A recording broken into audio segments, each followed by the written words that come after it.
سلامنا بيتسب حبار بانام زي حباري بانا أيو أب حبار بانا نتقرأ زملكتو حدشتن وأنا ونحبريتاتكم دما هقراون أخبرون زيناتات كدساسيون زيناتاتنا ناو كل كبات احنا channelنا سبسكرايب مدلواتنا دما لايك شير بمقبار كتكاتولنا بخبري بمعدام ناو كندي نتبتات زينا زعلت كنساقر توان عزازي سراويت تقراي جنبار معراب جنرال مكبي حيلم قالسنا ابناي موداتا معرف يركب نزيكن هل زي بهجيز الاين مكبات دما محدش وفريك تدارو لكم كبل قطن تزاز هيبوم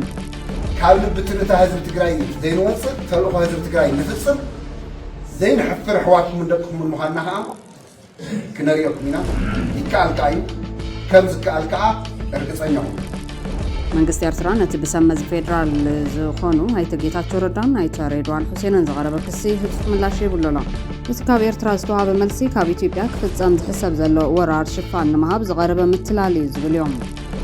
በኻሊ ዜና በትግራይ በጽሐስ ተመለሰት ጋዜጠኛ ቀጥታ ካብ ኢትዮጵያ ክትባረር ዝገበረ ስርዓት ብልጽግና ሲፒጄ ትሱጉምቲ ጸረ ነጻነትን ሐሳብካ መግላጽን ክብል በመኾናን አፋን ስርዓት ክብል ወይስላም ደቡብ ሱዳን ናብ ተቃደብ ኢትዮጵያ ዝርከብ ማዕስከር ሰራዊት ግብጽ ከም ዛዕጾ ተፍሊጣ ነዚያቱም ካልኦት ተገደስቲ ምዕባልታትን ሒዝና ኣለና ምስ ሓባር ባና ጽፎ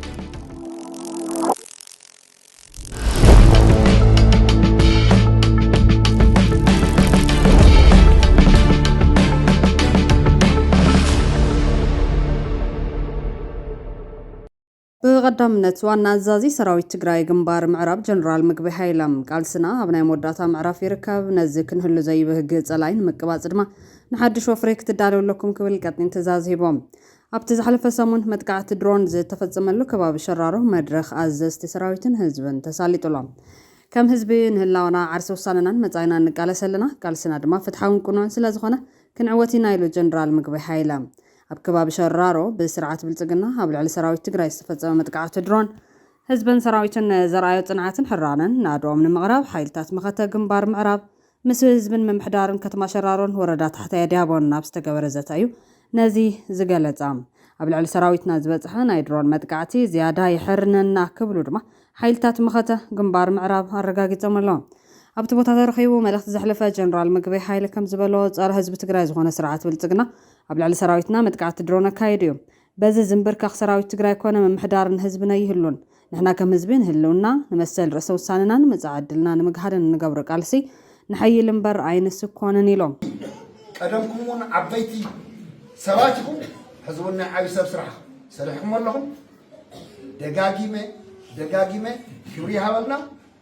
اتي حزبنا أولنا خوينو ذهبنا حبو سنكخاء حيزنا كنا معرارينا زبور لنا احنا استغاخلنا كابل بتنتا حزب تقراي زين وصل تلوخو حزب تقراي نفصل زين حفر حواكم من دقكم المهنها كنريكم هنا يكالكايو كمز كالكا ارقصنيهم قالسنا فتحون حقኛን ቃልሲ ዝበለ ጀነራል ምግበይ ሃይለ ስለዝኾነ ድማ عاوتنا ناي قدن يكبلو الرقاقيتهم حزي تقارو عاوسان ناي قالس معراف لنا نهالواتنا ندحنتنا نقبر قالس كنعوت رح يزلنا كنعوت ندحر كوينا خلنا تقارو حد علامة يزلنا نزناي حبار علامة نمعوات كم تقارو كن الربار بيقبايلهم استفلالي مدب سرح لنا قلينا بسراويت برت عاتقنا لنا قلينا من محدار لنا قلينا بزدتا مخبار لنا قلينا حخايم كوينا حزبن حكم لنا قلينا ممهر كوينا نمهر لنا قلينا نقارو خوينا ننقر قبر نخفل لنا قلينا حرستوت كوينا مهرت حرشانا دنفع لنا قلينا سمويا خوينا استفلالي سرحت نسالت لنا سلازن احنا تقارو تقراين خلاتنا مع الريا مخنياتو ناي حبار حد علامة يزلنا يلو جنرال مقبي حيلام نحنا تقارو تاريخ زلنا ناي وعلنا سرعة منقست زلنا ناي ممحدار عاقم زلنا بقوعنا يتزدت عاقم مهناتن مفتار النخل ناي بعلنا باهلين مننتن زلنا كبرات حزبينا ما نمتجو كمبرك خوكمية كرقصوكمية نزبلان حيلي فتصوم هاي نغبالن زبالة جنرال أبز عالم إيدهيو بهوت زنبر حزبيلن سلازين كنبر كنقالسينا دمنا يزم سواتنا كنتو أي ترفن زباو تلوخوم أبشتو أنو تحد ما كنسرحنا نازن متكبار دما ندحري تعاين بلننا بموالف ليتوم حزون نمد شرار نمد تقراي راح يكون نمد دياو حضر الله لذا حضر رازي تشكيمنا كم نعوت التصنيع نايزم نايلو ما أنتم صوتنا أتل أفتح مكينة تو علاون كيدنا رئينا هنا ناي سراويت مرحتي أو أخوينا ونصلت غيرنا هنا أبت خسيان كيدنا ونصلت غيرنا هنا زل العالم حلينا لالو نايزيهم حضرات تشكيمنا كم نقصل قالنا أتولكم مدر شرارو عد حقي مدر شرارو عد غلسي عد جغانو أبرتاو قالس هزب تقراي شرارو زيت عنقلة تقارا يلن تمالا بقالس نيركم لمون بقالس لهم نهزبن محدارن كتما شرارون وردات حتى يدابون أبزحز قبركم وحرانس تملوو نتقارلتنا أب مدقافن محبحابن زراخم وتاريخا فتصامة بشمين بشم جنبار معراب سراوي تقراين كمسكنكم يدان ليلوم وسيخو دما أوسان معراف لنا تاقمد بد إسنامو تايا ويبتاقمد تحانيقنا أب عنيني كنبرينا قبل قاليزوم أزاز آرمي عسرت سلسة تقارل تقاي ماركس بقدو تقالسين وحيوانينا تقالسنا قعت عويتنا حزون مزينا نقالس لنا أب قالسي مسوات مخفاللو نحنا نقالس زلنا نايم جمرا سواتنا أب كتما شرارو كم تقارلين را أمارة الرقة جعفر ألقانشن كالوتن استسووا علامة حدرهم كين عبريلنا أنا نقالس نيرنا لمون مسوات زقات أمم حدر زوم سوات كي طالميهم عبرتاو قالسي نعسر شعات عمت نقالس زنبرنا صلاتي بحيل كان محدروكمينا أي تم محدرونا نيرو لو ممكن كانت فوقكمينا أي نتقفن يتقالسي كم هزب كين نتقف مسوات نغفلنا نقالس لنا توم تساقم زقات أمم بتوتنا ون هابلوخم نافتهم يتمسوات زقاتيمو مسوات زي كانتو يترفن علامهم أو شتو كانت تحوي نايلو تقال الله يتساقى ماركز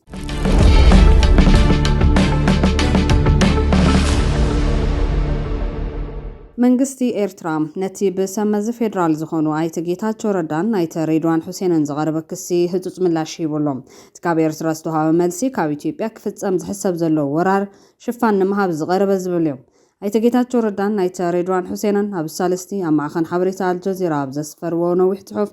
ኣብ ጽምደ ዘሎ ሓይልታት ኣብ ኣስመራ መቐለን ሱዳንን ብሕቡን ግልጹን ኣኼባታት የካይዱ ከም ዘለዉ ሓደሽቲ ካልእ ዙር ግጭት ንምውላዕ ይዳለዉ ከም ዘለዉ ዘቃልዕ ሓተታ ምውጾም ይዝካር እቶም ሰመዚ ስርዓት ብልጽግና ዝኾኑ ኣካላት ኣብ ጽሑፎም ሕወሓት ብቐጥታ ደገፍ መንግስቲ ኤርትራ ዓብዪ ናይ ውጊ ሓይሊ ክምልምል ከሰልጥንን ክዓጥቕን ጸኒሑ እዩ ነቶም ኣብ ውሽጢ መስመሮም ኮይኖም ሰላምን ተኣማንነትን ውዕል ፕሪቶርያ ዝጣብቑ ዝነበሩ ኩሎም ድማ ኣጻርዩ ኣውፂዎም እዩ በማል ይኸሶም ይኹን እምበር መንግስቲ ኤርትራ ነዚ ውፁእ ሓሶትን ጸለመን ብምባል ምላሽ ይብሉ ኣሎ ሚኒስትር ዜና የማነ ገብረ መስቀል ነዚ ኣመልኪቱ ኣብ ዝሃቦ ምላሽ ድማ ሰበስልጣን ኢትዮጵያ ብሓሶትን ምትላልን ጉጉይ ሓበሬታን ዝመልኡ እዮም ክብል ከሲሶም ኣብ ክንዶ ድማ ክልቲኦም ወገናት ቅድሚ ስምምዕ ፕሪቶርያ ኣዋርሕ ኣብ ጅቡትን ሲሸልስን ብሕቡእ ተራኺቦም ኣብ ልዕሊ ኤርትራ ሓበራዊ ወራር ንምክያድ ይዘራረቡ ከም ዝነበሩ እዚ ድማ ቅድሚ ሕዚ ኣይተ ጌታቸው ረዳ ባዕሉ ከም ዝተዛረቦ ከም መርትዖ ጠቒሶም ኣብ መወዳእታ ሚኒስተር ዜና ኤርትራ ኣብ ዝዋን እዚ ኣብቲ ዞባ ዝረአ ዘሎ ዘይመረጋዕ መንግስቲ ኢትዮጵያ ካብ ዝሓለፈ ዓመት ወርሒ ታሕሳስ ጀሚሩ ብዝገበሮ ዓሰብ ክንምልስ ኢና ዝብል ወፍሪ ቃላት ምዃኑ ብምጥቃስ ትሕዚ ዝካየድ ዘሎ ክሲ ናታቶም ኣጀንዳ ኩናት ንምሽፋን ዝዓለመ ፕሮፓጋንዳዊ ወፍሪ ምዃኑ ብምግላጽ መልሱ ዛዚሙሎ ኣብ መንጎ ኤርትራን ኢትዮጵያን ነዚ ሕዚ ተፈጢሩ ዘሎ ናይ ቃላት ኩናት ነቲ ኣብ ዝሓለፈ ዓመታት ቀዳሚ ሚኒስተር ኢትዮጵያ አብይ ኣሕመድ ካልኦት ላዕሎት ሰበስልጣንን ወታደራውያን ኣዘዝትን ብተደጋጋሚ ዘልዓልዎ ናይ ኣፍ ደገ ባሕሪ ሕቶ ማዕጸልታ እዩ ቀዳሚ ሚኒስተር አብይ ኢትዮጵያ ኣብ ጂኦግራፊያዊ ቤት ማእሰርቲ ትርከብ በማል ልዕሊ 120 ሚልዮን ህዝቢ ዘለዎ ሃገር ብዘይቀጥታዊ ኣፍ ደገ ባሕሪ ክትነብር ከም ዘይትኽእልን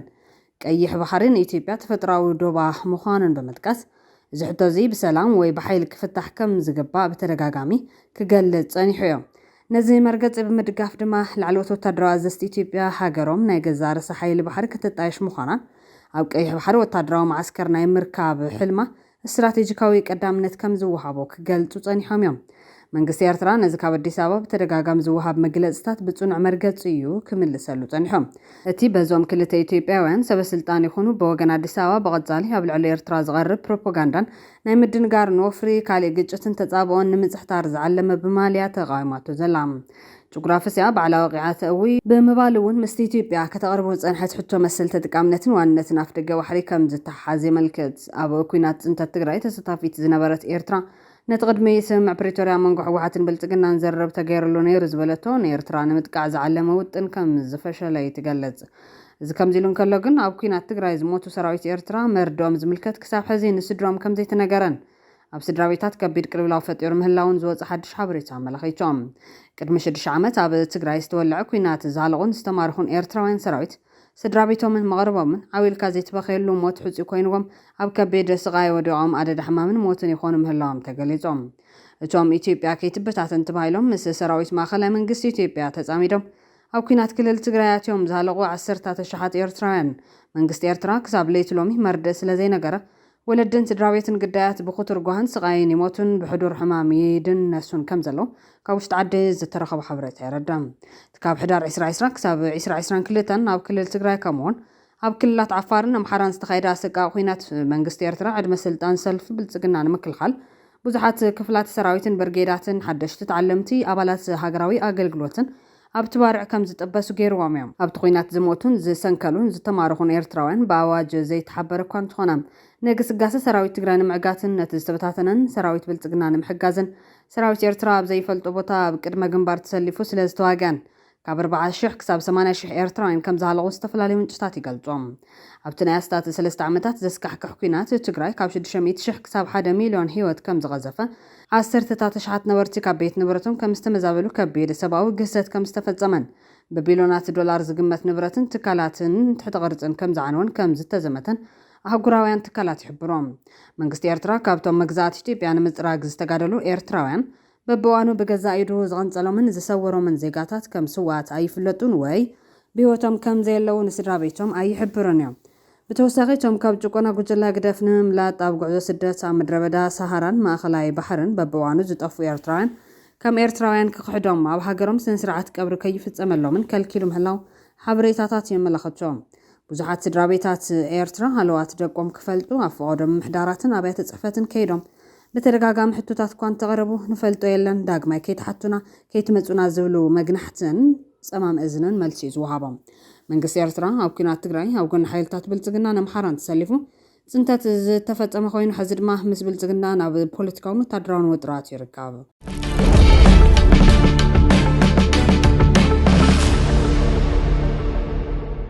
أب تقراي بتحاس تملست غازيتنيا قطا كاب إثيوبيا كتبارر زغبره سرعت بلتقنا سي بي جي تسقمتي صرا نصانتن حساب كم غلاصن كبل بمخنان عفان سرعت كبل وايسام فرنساويت غازيتنيا أوغستين بوسلي ريبورت نمغوار ناب تقراي بمخادا طرح كاب إثيوبيا كم زتواررت كوميتي تحلقاي غازيتنياتات سي بي جي كونينو سي بي جي سب سلطان إثيوبيا نتوسانن دحريت كمل سوان غازيتنيا اتا غازيتنيا ابتا هاجر صبصاب مسرحه كتقصل كفقدولان صويعلهم اتا ريبورتر ناي فرنساويت كاثوليكاويت علتاويت غازيتا لا كروارز تبهلت غازيتا سب سلطان إثيوبيا ناي برسن منبر فادن سريزوم كاب إثيوبيا كتوص تزاز دحر مهابهم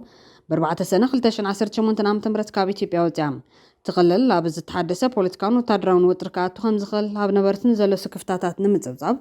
كاب 26 كساب 29 قنبت ناب تقراي شرا دحر مقعزاز توسد سقوم تبلصقنايم باسلين اب አዲስ አበባ مستملست نبع المزي ميديا إثيوبيا تزويعه مرمرا كساب زكايد ناي سرح فقادا كم استغارص تنغيروا كم زنبرن دحر معلتታት አገልግሎት ኢሚግሬሽንን ዜግነትን ዋላ ኳ ሰነዳታ ክሳብ መስከረም ጽንሕ ተነበረ فقاد سرحان منبر فقادان سريزو كتبارر مغبارو تزبዛ ملخيجوم ፓስሌ ካብ ኢትዮጵያ ምብራራ ሲዒቡ መግለጽ ዘውፀ ሲፒጃይ ነትውሳነ በመኾናን ሰበስልጣን ኢትዮጵያ ለታ ጋዜጠኛ ኣብታ ሃገር ሂቦ ዝነበረን ድሓር ሰሪዝዎ ዘሎ ናይ ስራሕ ፍቃድ ብቁልጡፍ ክመልስዎ ከም ዘለዎም ሓቢሮም ትትካል ነትውሳነ ኣካል ናይ ታብ ኢትዮጵያ ዝንቀሳቐሳ ጋዜጠኛታትን ዓለም ለኸ ማዕኸናት ዜናን ናይ ምጭፍላቕ ዝካየድ ዘሎ ሰፊሕ ጭፍጨፋ ምዃኑ ገሊጾም ዳይሬክተር ሲፒጃይ ኣፍሪካ አንጀላ ኩንቴል ኣብ ዝሃበቶ መግለጺ ኢትዮጵያን አውጉስቲን ፓስሌ ምብራራ ብዛዕባ ህልው ፖለቲካውን ጸጥታውን ኩነታት ትግራይ መልኪቱ ሰበስልጣን ኢትዮጵያ በግልጽ ክምርመርሉ ወይ ክዝትሉ ዘይደሊሉ ጉዳይ ከም ዘሎ ብንጹር ዘርኢ ተግባር ኢላ ሰበስልጣን ኢትዮጵያ ነቲ ናይ ፓስሌ ናይ ጋዜጠኝነትን መንበር ፍቃድን ብቁልጡፍ ክመልስዋ ናብ ኢትዮጵያ ተመልሳ ጸብጸባ ክትቅጽል ክፈቅዱላ ጋዜጠኝነትን ነፃ ሓሳብን ንምቕጻዕ ዘለዎም ቁጥጥራዊ ስልጣኖም ምጥቃም ከቋርጹ ይግባ ኢላ ስጉምቲ ዝውሰድ ዘሎ ኣብ ኢትዮጵያ ኣብ ልዕሊ ውሽጣውን ሃገራውን መራኸቢ ብዙሃን ዝውሰድ እገዳታት ስክፍታታት ንዓበይ ኣብ ዝቐደል ዘሎ እዋን እዩ ኣብ ወርሒ ለካቲት 2026 ሓደ ተፈላጥነት ዘለዎ ጋዜጠኛ ኤጀንስ ፍራንስ ፕረስ ካብ ሚኒስትሪ ጉዳያት ወጻኢ ፍቃድ የብልካን ብምባል ካብ ኣዲስ ኣበባ ናብ ሽረ ከይገይሽ ብኣባላት ጸጥታ መዕርፎ ነፈርቲ ተኣጊዱ ነይሩ እቲ ጋዜጠኛ ትምትፍናን ትግራይን ፌደራልን ናብ ኩናት ክበጽሕ ይኽእል እዩ ዝብል ስክፍታታት ዳግማይ ወጥሪ ኣብ ዘስዓበሉ እዋን ናብ ትግራይ ክገይሽ መደብ ነይሩዎም እዚ እገዳታት ኢትዮጵያ ናይ ሰለስተ ጋዜጠኛታት ሮይተርስ ፍቃድ ስራሕ ከይሕደስ ድሕሪ ምውሳና እዩ ሮይተርስ ኣብ ኢትዮጵያ ዝርከብ ማእኸል መሰልጠኒ ሓይሊ ቅልጡፍ ደገፍ ሱዳን RSF ድሕሪ ምቅልዑ ፍቃድ ከም ዘይሕደስ ተነጊርዎ እዩ ሲፒጄይ ዝስጉምቲ ምግሃት ናጽነት ፕረስ ምዃኑን ኣካል ናይቲ ኣብ ኢትዮጵያ ኣብ ልዕሊ ዓለም ለኻውያን ሚድያታት ንዓበይ ዝኸይድ ዘሎ ዓፈናን ምዃኑ ገሊጾም እቲ ተጣባቂ መሰል ሚድያ ወሲኹ ኣብ ዝሓለፉ ዓመታት ሓያሎ ጋዜጠኛታት ተኣሲሮም ወይ ተኣጊዶም ከም ዘለዉ ሓቢሮም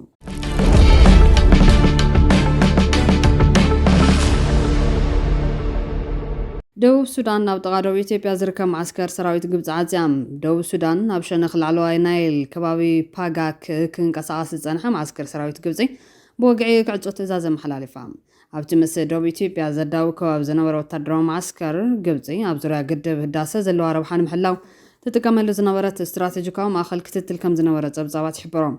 እዚ ውሳነ ደቡብ ሱዳን ኣብ ሓይሊ ሚዛን ዓብዪ ለውጢ ከምጽእ ከም ዝኽእል እቲ ሃገር ብሰንኪ ኩናት ሕድሕድ ሱዳን ዝደስከለ ንግዲ ነዳዲ ኮነ ንምክሓዝ እቲ ምስ ኢትዮጵያ ዘለዋ ቁጠባውን ትሕቲ ቅርጻዊ ምትእስሳር ንምድራዕ ዘለዋ ድሌት መርኣያ ምዃኑ ተንተንቲ ይገልጾ። ኣብ ፓጋክ ዝነበረ ማዕስከር ሰራዊት ግብፂ ሰሙያ ቴክኒክን ሎጂስቲክስን ሓዊሱ ኣስታት 260 ዝኾኑ ግብፃውያን ከም ዝነበርዎት ሓበሬታ የመልክት። ርክብተን ክልተ ሃገራት ኣብዘን ዝሓለፋ ውሕዳት ሳምንታት ኣብ ወጥሪ ከም ዝነበረ ዝነገር ኮይኑ እዚ ዋና ውሳነ ደቡብ ሱዳን ናብ ፖለቲካ ኣሰላልፋት ዞባ ዓብዪ መዘራረብ ዛዕባ ኮይኑ ይርከብ።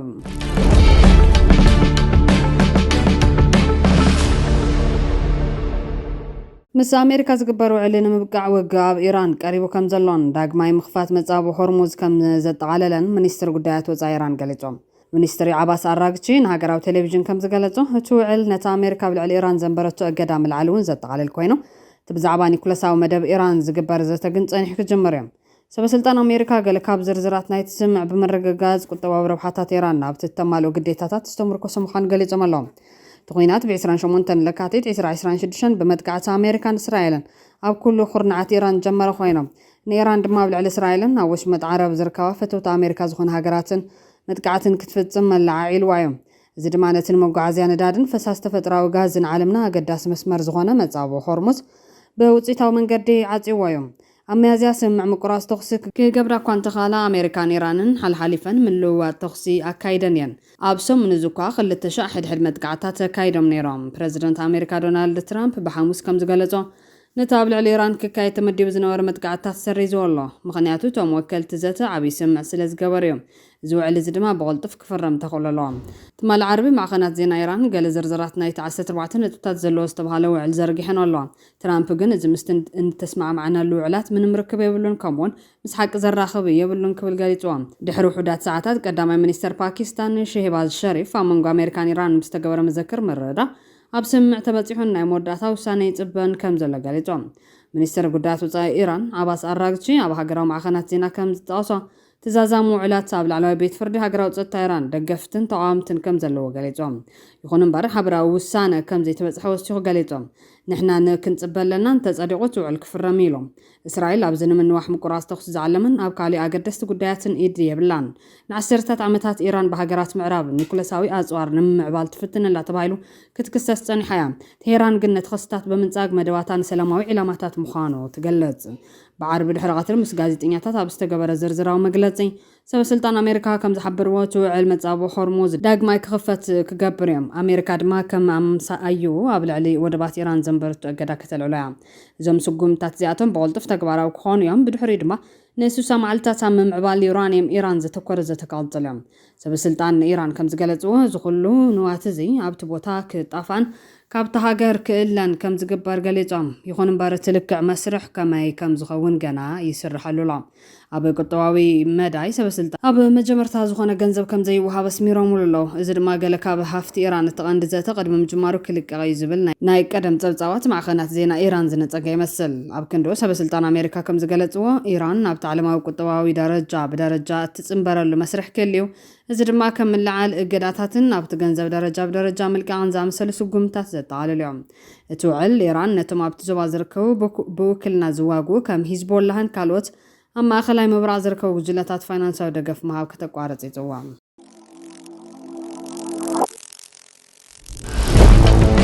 ትሕትዋትን ክብራትን ቤተሰብ ሓባር ባና ነዚ ዕለት ዝሓዝናዮም ሓበሬታታት ኣብዚ ከምቢትና